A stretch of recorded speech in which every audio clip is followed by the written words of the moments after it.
Hello, everyone. Welcome to Design Together, a podcast exploring how designers work together.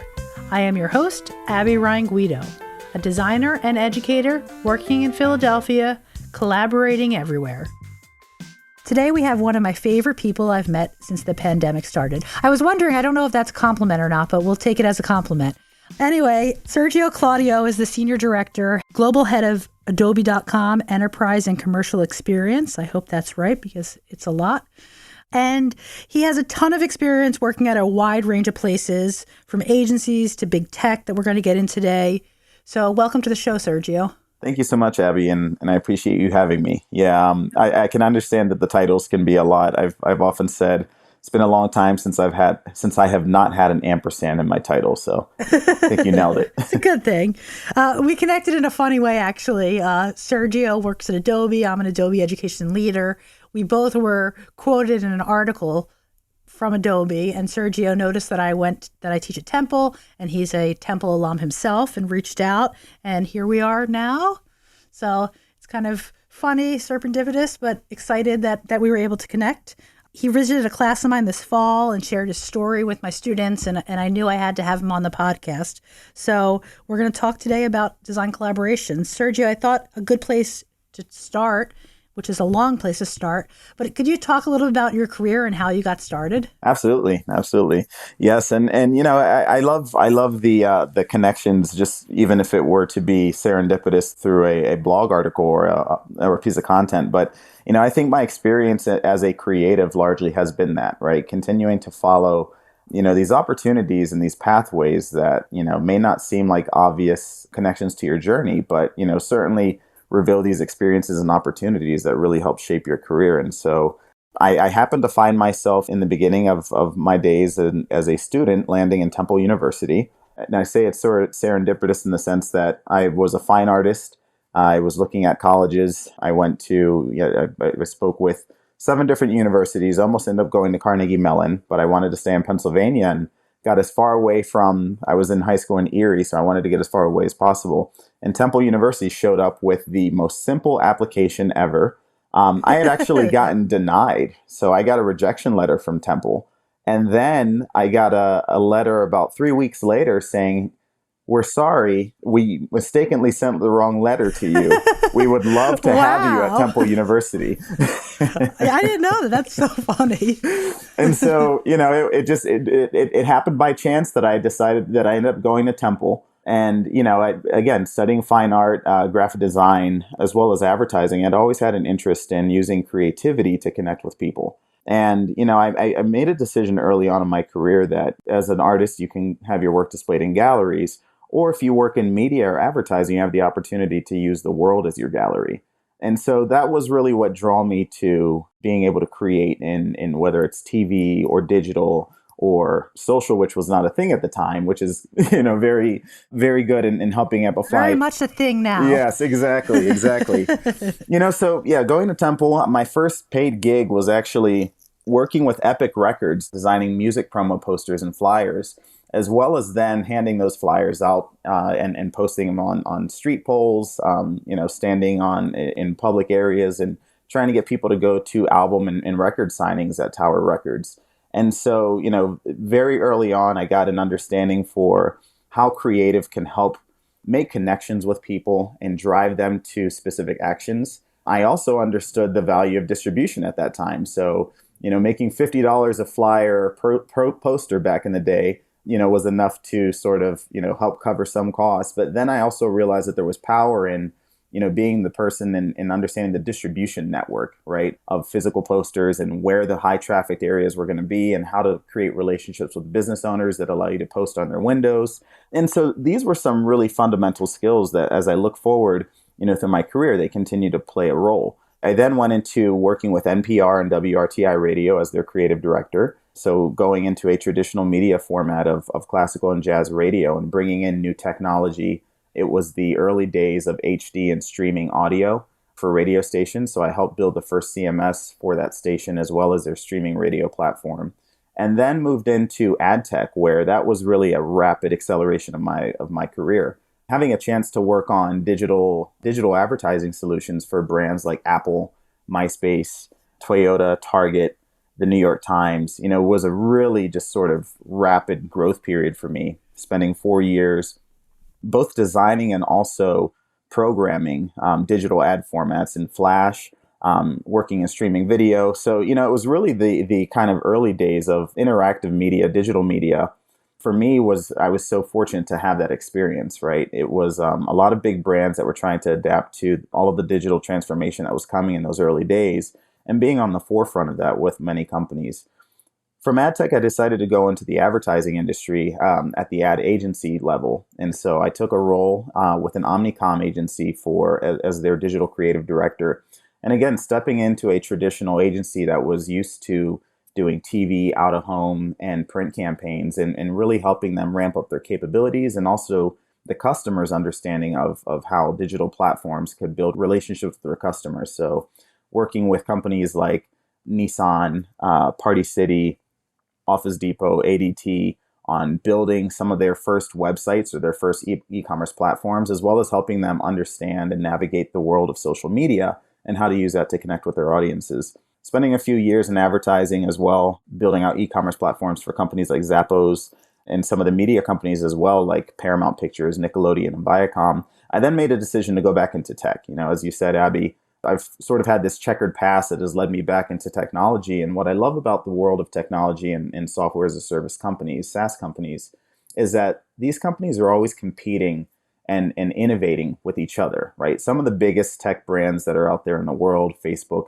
Google, Adobe, Salesforce, and so many others, right? That they are constantly on the forefront of evolving the digital channels and experiences that people use to engage with brands, consume media, and use technology for their own personal purposes. And so, having a front seat to that has always been exciting for me. And so I re-entered that world as a creative, a head of creative and a head of digital. And so have been working for the last several years now, helping these companies use creativity to help either further their position in a market, moving from serving enterprise or commercial businesses and small and medium businesses to enterprise companies, as well as helping lead these digital transformations, especially in a time like 2020 and the pandemic, where we were no longer able to have in-person interaction. And so, my current role at Adobe involves now me overseeing the entire digital experience for our enterprise business, as well as helping pivot to our virtual events. So events like the Virtual Max that happened in 2020, Virtual Summit, have come through me and my team and have really been, a great experience in understanding how people like to consume content, but how they're also looking to find connection and continue to further their education while being quarantined at home.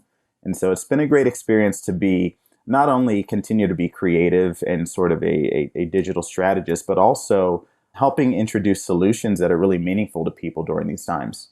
That's awesome. Yeah, no, it's a really interesting story. It's something I relate to. I think that we graduated in a similar time, and your story resonates with me of that, rush back then of like really anyone who knew anything about digital design, like they were very desired. Absolutely. And it was a fun time to be young because there was this power of being young and knowing more than the execs that have been there forever. There was this interesting thing happening where we were on the ground. And so I love hearing that. Something that I wanted to talk a little bit about was collaborating with non-creatives. And I'm sure across many jobs you've had, we're always collaborating and there's always non-creatives. So I just wanted to hear your take on approaches and possibly some stories you could share about times you've collaborated with non-creatives. Sure.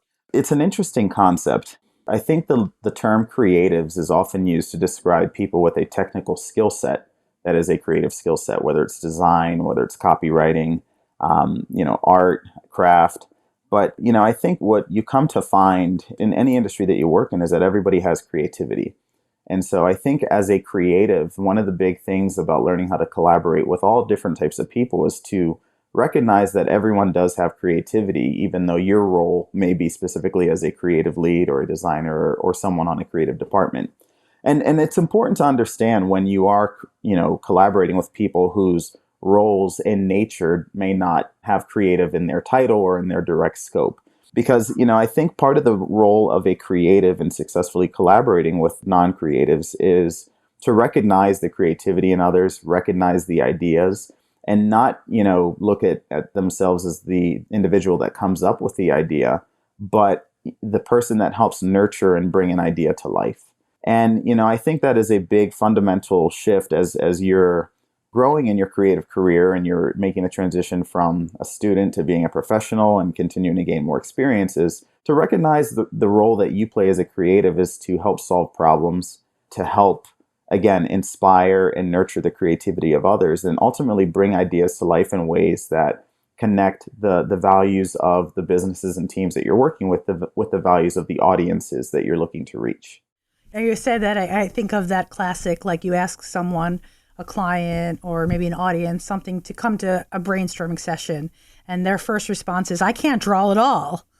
Like, that's a real barrier. Absolutely. Because I think people connect that, and I always like to throw back, I'm not that great either. I haven't drawn, I sketch and doodle, but I haven't drawn, let's say, since high school or since school and figure drawing. So there are barriers, though, to get folks who aren't in this world day to day to understand their value, and that they're not just there just to tell us what the problem is, but they're there to work to that solution. Mm-hmm. What are some tips or some ways that you get them on board and you help facilitate an environment where everyone involved in a project feels like they have the ability to contribute? Absolutely. And I think that's a great point they bring up. So I think we've been moving from a brainstorm culture, right, where you have a lot of team members that come together and throw ideas up against the wall, to now more structured thinking processes similar to design thinking, as well as design sprints and some other formats that are out there. And really, those processes are effective in helping structure ideation in a way that is collaborative, uses sort of the insights and values that each of the different team members brings to the table, and creates an environment for expansive thinking where ideas are being nurtured, that teams are building upon their ideas and really, rapidly generating ideas, but then coming back to some key milestones or decisioning points where then you have to enter a reductive thinking process and start to refine the ideas, right? So I think, in terms of ways of doing that, having diverse perspectives at the table always helps generate the best ideas.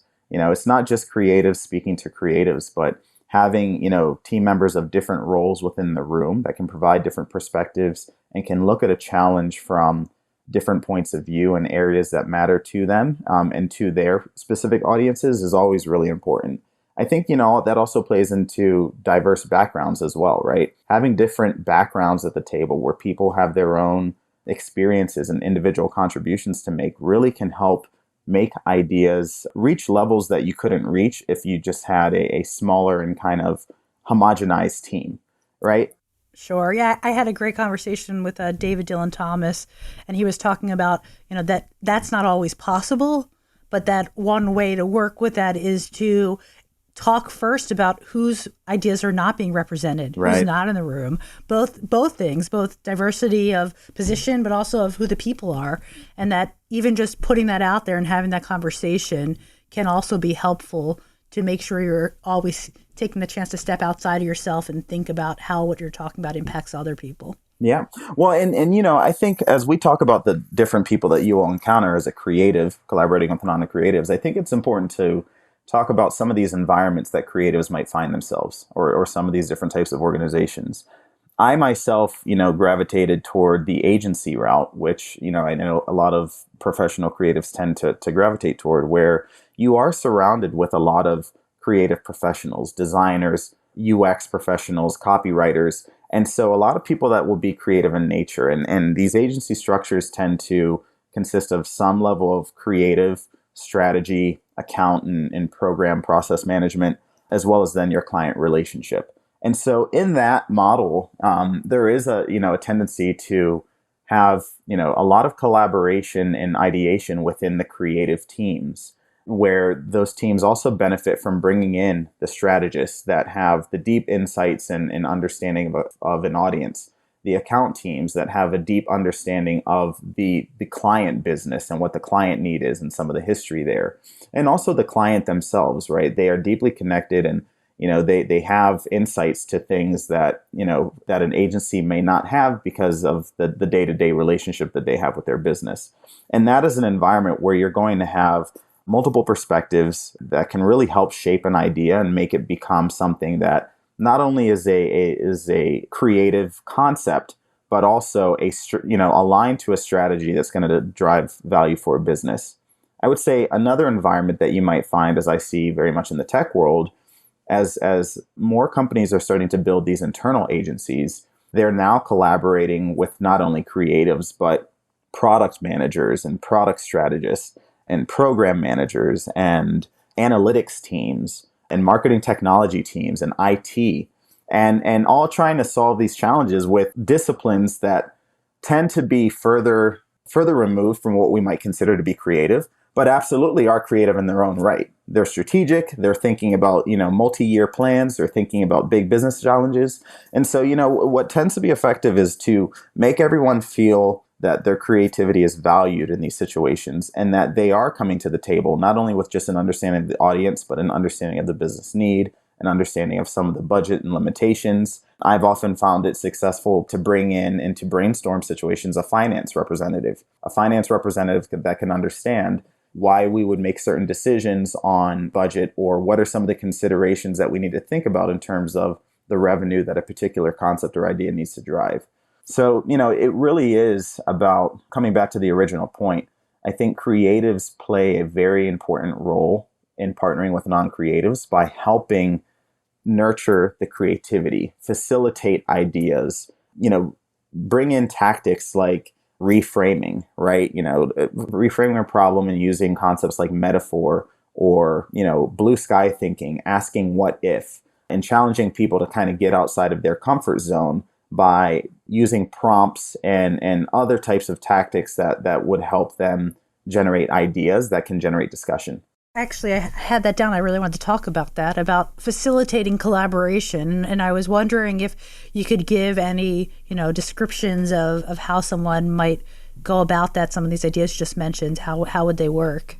Absolutely. So, I would say the first thing is create the space for it. So, I think when we were in physical environments, it was about, creating an area that was removed away from the day-to-day work environment where there were going to be distractions. So whether it's finding a conference room or going off-site or getting into a quiet place in a particular building or a lobby that is just unconventional for a group that's trying to solve a problem.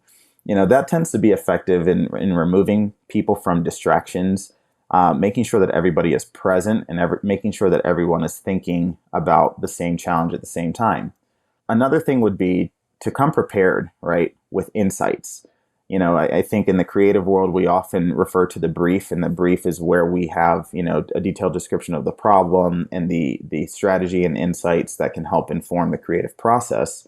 But, that can show up in a number of different ways. There can be a key vision statement. There can be a key insight or group of insights that, you want to be able to share with this group that's going to approach this problem together to help them understand, some of the details and goals that will help drive the outcomes that the teams are looking to drive.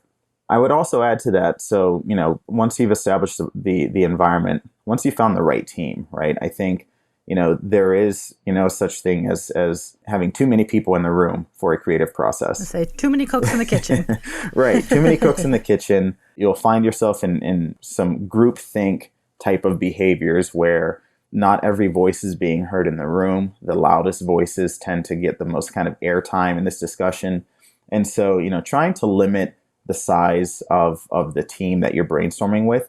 Do you have like a special number that you're like, this has been the best number of people to have in the room? Well, I would say if there is going to be a large group that we have to work with, then finding opportunities to break them down into even working groups.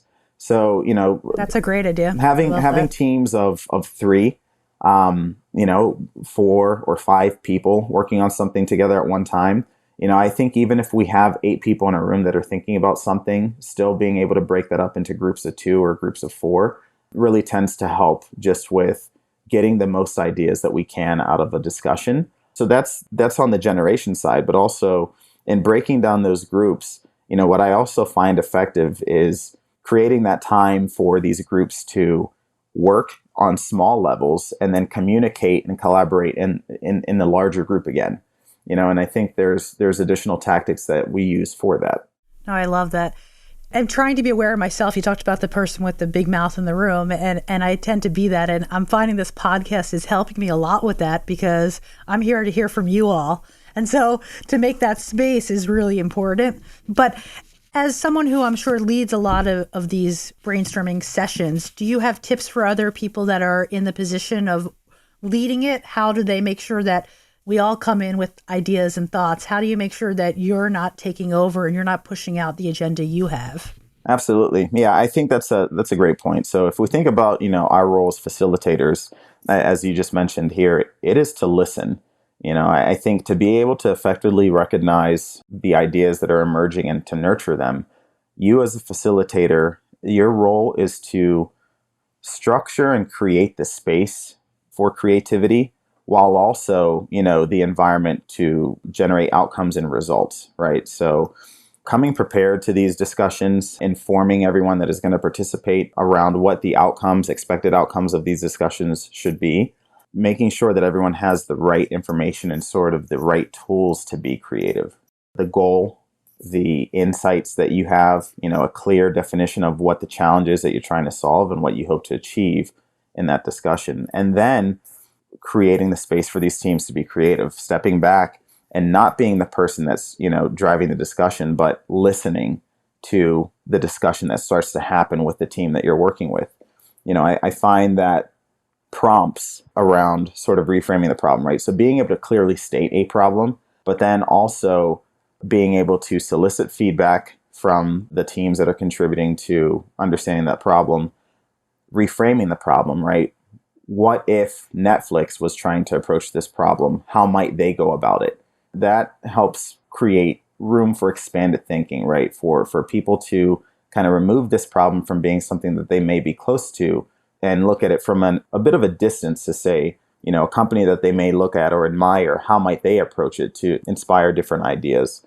In reference to the group size, when you're in an environment where you can create, either with a group of 4 people or a group of 8 people that you break down into groups of 2 or groups of 4, giving them the opportunity to generate ideas, but doing so within a limited time frame, right? So breaking these groups out into, say, if you've got a team of 8 people, you're breaking them out into 2 groups of 4 or 4 groups of 2, and you're giving them 3 minutes to have a discussion around the question that you just asked. And in that discussion, I find it effective that these teams write down their ideas, whether it's on Post-it notes or on sheets of paper, and then there's the share out, right? So after that 3 minutes, each of these groups are sharing out the highlights of their discussion or the ideas that they generated. And it's good for everyone in that room to kind of hear this cross-pollination of ideas, right? Like I said, I think, part of the effective brainstorms are making sure that you're getting all of the ideas and all of the voices out from everyone that's participating. I think that the time is so important because when you get asked a question and say you have 3 minutes, go, you don't have a chance to, check to see if anyone texted you. Like, you're going. And that's really great. And you're saying that I had this light bulb moment. I'm like, I never have tried this in the classroom. Like, I've never during a critique just stopped and said, so-and-so needs a little help. We're going to break out in groups and concept. We usually do it as one big group, but you just inspired me. I think that there's a lot of value of bringing that into design education and doing some of that. You talk about your role as a facilitator, and something else I was wondering is, have you brought in outside facilitators that are completely neutral to a project to run a brainstorming or, a design thinking workshop so that you're not the one up there in charge? Absolutely. And I think that's a great point, right? I think as a creative, being a facilitator, the one thing that you have to also accept when you're in the role of facilitating is that you are less of the contributor. And I think that's challenging. Hard. It is. Yeah. We have ideas too, right? And we want to be able to contribute. And so, I find that that's when it's good to be able to have an outside voice come in and help structure so that, you as a creative leader or as a creative individual can equally participate in these discussions, right? And listen to the ideas and listen to all the processes at the same level and help build them up, whether it's on one-on-one with these groups or even just as you share your own point of view. I think it's good to let someone else facilitate, especially when you are sort of in charge of a particular effort, because we have our own unconscious biases of how we want these things to go. Yes. Yeah. You have in your mind and you will project it. And so yes. I worked through a design thinking workshop with a facilitator on a very sticky issue that we were trying to figure out. And I think that when it is something that is a little bit contested or challenging, having the outsider being the person to run it and to kind of help sort through all of the ideas that come out and guide the process was just so useful when it was something that, everyone was very emotionally attached to. And I would also say, that goes into setting the space or creating the environment. I think when you're leading a team and you're constantly leading brainstorms and discussions, I think there's a dynamic created between the facilitator and the team that's contributing. And so having that outside voice come in creates a disrupted space, right? Where it's like, okay, this is something new. This is going to be something different. I'm going to approach this in a different way than I have before. And I found that to be effective, especially when trying to inspire a lot of creativity quickly within a limited amount of time, right? And so I think these time frames are very important when we talk about how to run these ideations and these design thinking sessions.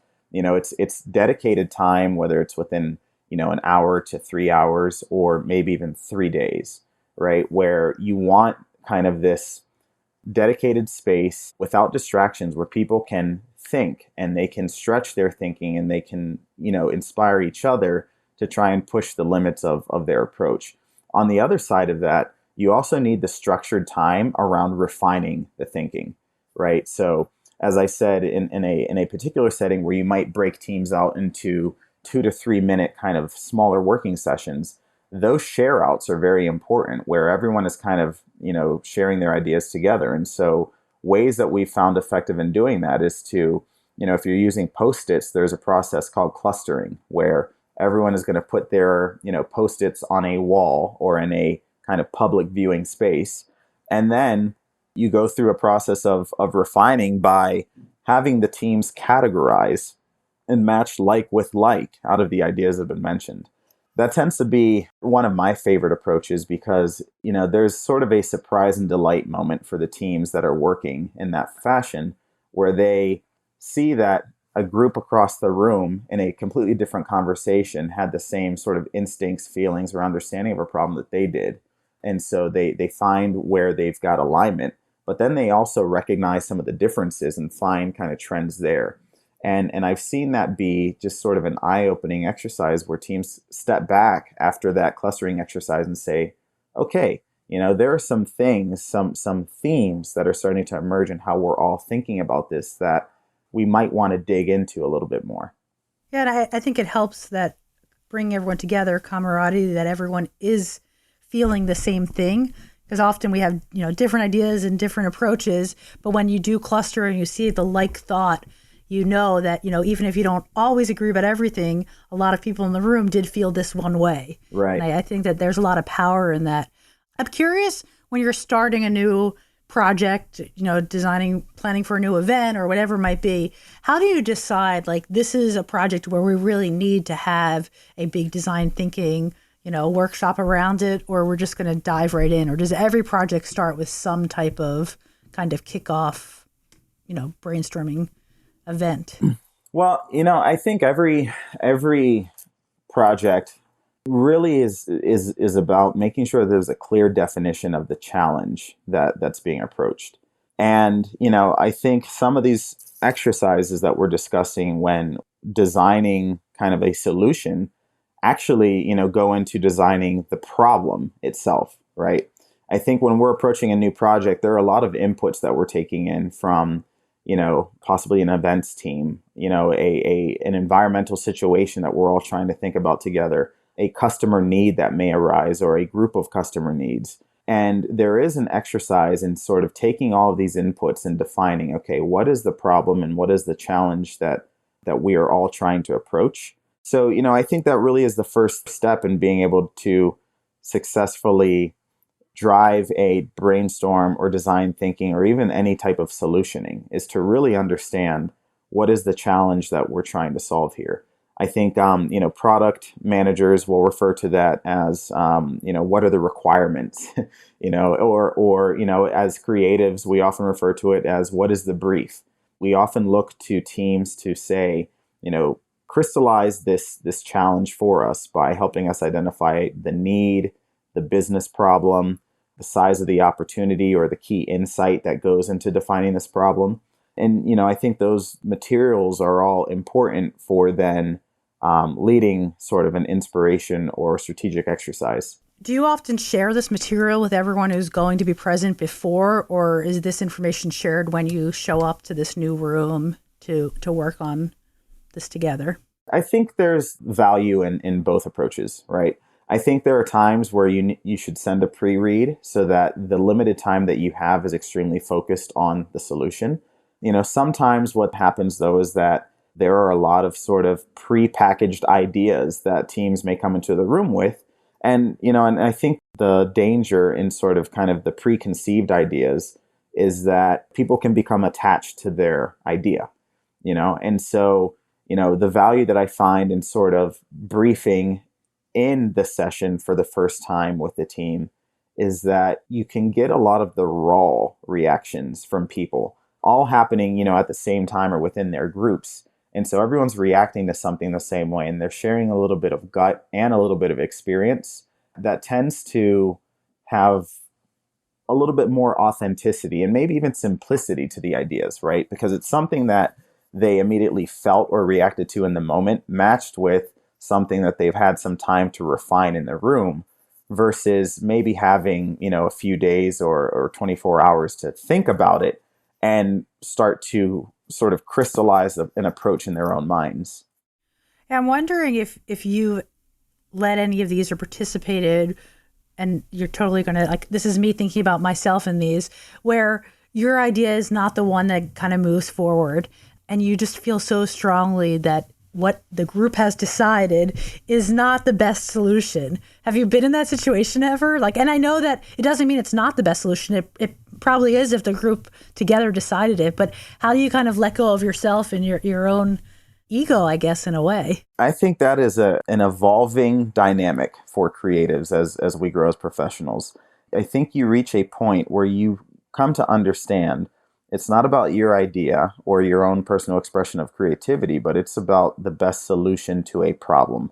What I often tell creative teams is that, it's not about your idea being the best idea, but it's about you helping contribute to the best idea. I love that. Yeah, it is, an exercise in letting go, right? And so, that's why I think expansive thinking, expansive ideation, where you're rapidly throwing a lot of ideas together, is important, right? Because then you don't just become attached to one idea. There are many possibilities for what this could be. Yeah.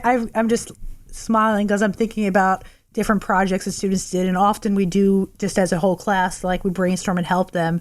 And in the end, someone might be like, well, whose idea was that? And I'm like, I have no idea. I don't remember if it came out of my mouth or someone else. It's a great idea though, isn't it? You kind of get to a point where you don't even remember exactly what was yours because you kind of lose that ownership when you're in, I would say a successful, positive working environment. Right. And the working environment is about the team environment, mm-hmm. right? So it is about it being our idea. I think the measure of a great idea, even if you came up with it individually, is how effective that idea is in allowing other people to contribute their own ideas to it.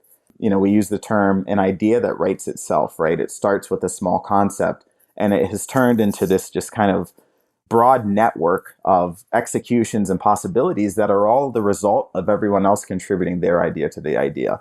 So absolutely, adopting a mindset of, rather than kind of trying to swing for the fences and hit a home run with an idea, have ideas that plant seeds, right? That plant seeds that sprout in the minds of other people, and then they continue to nurture, and you end up with something that's really great. Yeah, I feel like that's a lot of what teaching is about, but I think that's what makes, good leaders as well, is having that ability of not being the only voice, but being the person who's able to lift everyone else's voices up. And that actually brings me to another question I wanted to ask you. How do you help other folks on your team grow themselves as good collaborators and good leaders? This is something that I focus a lot on, right? I think, as teams come together, many of the teams that I lead, I often have a service sort of component that I like for us to consider as we think about our roles and our missions, right? As creatives, as designers, I touched on the topic of us being solution providers, not necessarily immaculate creators, right? We are here to help solve a challenge for a business, for the customer, for the people that we're working with. And so, in being better collaborators, it's adopting a mindset of you recognizing your talents and your individual skills or your specific knowledge and the role that it plays in helping someone else become successful, helping the entire team become successful, helping the business become successful, helping the customer become successful. And that is something that I think is fundamental to what some teams might call, or some companies may call, shared service organizations. Your creative team, your web team, your analytics team that partners with so many different stakeholders and personalities. You have to, approach these engagements with a mindset of, I want to listen for what the opportunity is and listen for what the need is. And then I want to provide the best experience and service for this challenge with the experience and knowledge and skill set that I bring to the table. As I said, it's fundamental to being an effective collaborator when you have a specific skill, whether it's digital, creative, data, whatever it might be. What about someone who's new and just starting out, and they show up in one of your conference rooms? Oh, you forgot one thing that's very important to successful design thinking workshop. You forgot the food. Oh, yes. Feeding everyone is very important. But when someone's young, it makes me think about being young and going into a meeting and being really excited about the free food. Like, what are they going to have today? But how do you balance making sure that your voice is heard and that you're part of the conversation, but that you're not overpowering it? Because I think that sometimes when you're young, you have thought that you need to really be seen and heard to know you're there, and sometimes it comes off as being, taking over the room in a way. So how do you balance those two things? Someone told me in my career, when you have a seat at the table, use it, right? And I think there's many ways that you can use that seat at the table, right? I think when you're young, at any stage, young, experienced, listening is a skill that we cannot overstate the value of. I personally am a fan of taking good notes in conversations, right? Because you're pulling insights and you're doing things and really trying to understand the problem, or even reading the room and the discussion that's in the room that may help you form an opinion or a valuable opinion for that discussion, or follow up with something valuable later, right? So I think going in and really keeping your ears wide open, being present, paying attention, taking good notes, I think is something that, is a valuable skill to have at any level in your career. Now, having said that, your voice matters at the table too, right? Like, as a creative, someone also told me you are paid to have an opinion. So when it comes around to you, if you don't have an opinion, then you sort of haven't been paying attention or really, connecting with the problem. Maybe, if you're not connecting with the challenge or the discussion that's happening, feel free to ask questions, right? You can use your voice in asking good questions, not only for your own benefit, but for the benefit of the people in the room. Sometimes I find that as a young professional, but even as an experienced facilitator, reading the room and kind of understanding or gauging the reactions that people might be having to a discussion presents an opportunity to ask good questions that can help create more clarity or create an opportunity for someone that hasn't spoken to speak up. I think there's an art in collaborating that comes from asking questions that inspire engagement. And then I'd say the other thing too is that if you understand the challenge and you're engaged in this discussion, share your ideas. Collaborating, the creativity can come from anywhere. And I most certainly want to hear from everyone in the room because, people bring different perspectives. They may interpret a challenge or a problem differently than, the rest of the room. And it's important for those opinions to be heard. So I would, certainly encourage young professionals to, come to the table with their experience and their perspectives and their voice and make sure that they share it in a constructive way. I know collaboration has kind of changed throughout the years, let's say. Even design thinking, I did a little research, the terminology, is it coined sometime in the 80s, the 90s? Like, that's pretty recent. Do you think about where, these types of design thinking, the post-it notes, the clusters, like, it's not going to stay around forever, right? Like, there's always the next thing. Do you ever think about, like, what is next for ideating with groups besides doing it virtually? Are there other, like, thoughts you've had, like, or have you tried anything that's untraditional? Well, here's what I would say. It's interesting because design thinking is really, it's a structured way of addressing a problem. And these types of methods have existed forever. I mean, I have always been a fan and sort of nerded out over the scientific method, right? The scientific method, I'm sure, we were all taught this in grade school, but when you think about it, it is researching a question. It's, forming a hypothesis. It's running an experiment. It's drawing conclusions. Basically that you just listed design thinking, but exactly. And then iterating and going again. So what I think the important thing to understand is that there are so many different processes and systems out there that it is important to know that they adapt, right?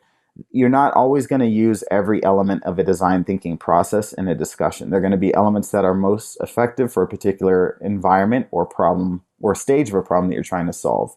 As you continue to learn some of these different methods or these methods become introduced, there's always kind of a desire for people to create their own branded method or kind of, their version of a particular process. I've also been a fan of Six Sigma, which is a manufacturing methodology. Mm-hmm.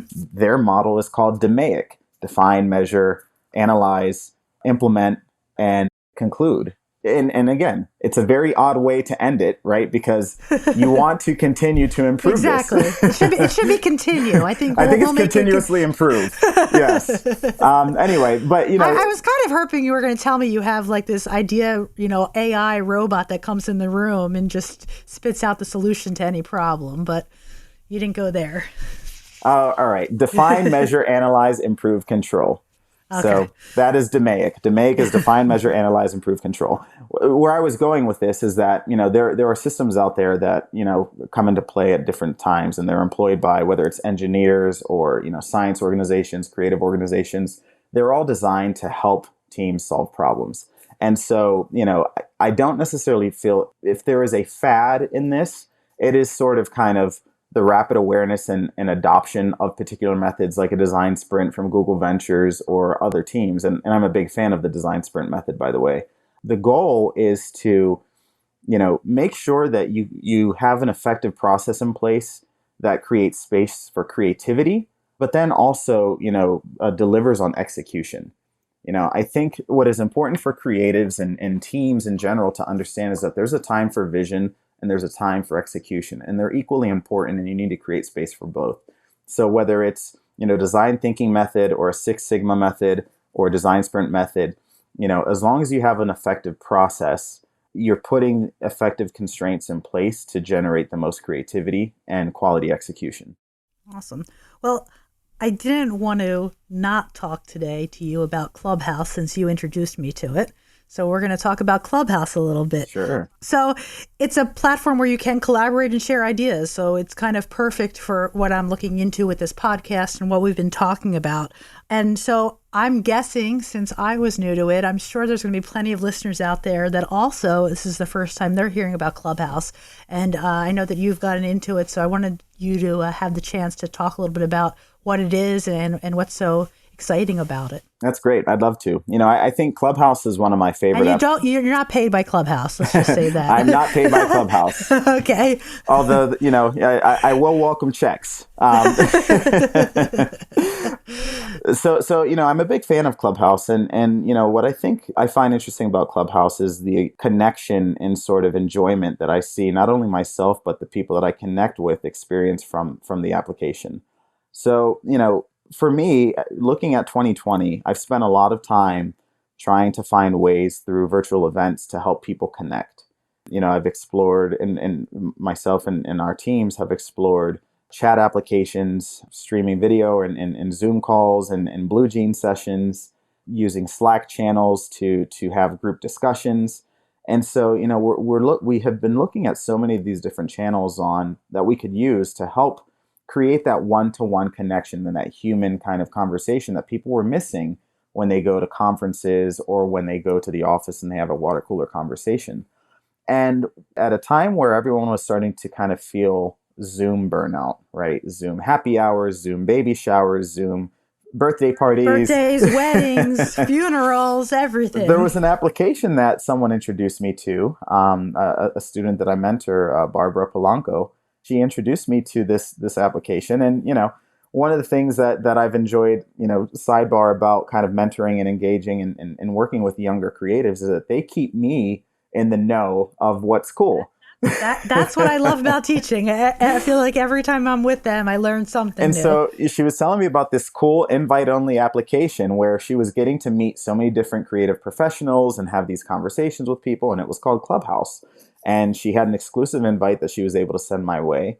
And then at the same time, a good friend of mine, Walter Gear, who is an executive creative director and a very prominent voice in the advertising community, reached out and said, hey, have you jumped on Clubhouse and had a room done for you? And I'm like, I don't really understand Clubhouse yet.